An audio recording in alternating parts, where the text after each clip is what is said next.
হরে কৃষ্ণ।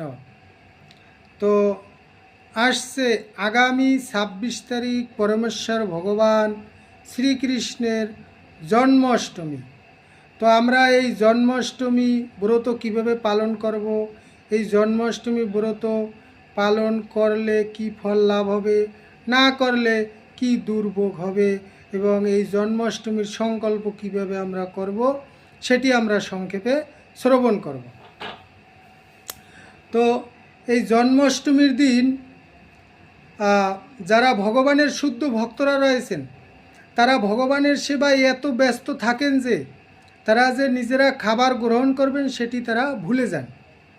তো আমরা যারা বদ্ধ জীব রয়েছি আমরা তো সেভাবে পারবো না ভগবানের সেবায় নিজেকে ব্যস্ত রাখতে, যে আমরা খাওয়া ভুলে যাব। সেই জন্য আমাদের জন্য বিধি হচ্ছে কি না,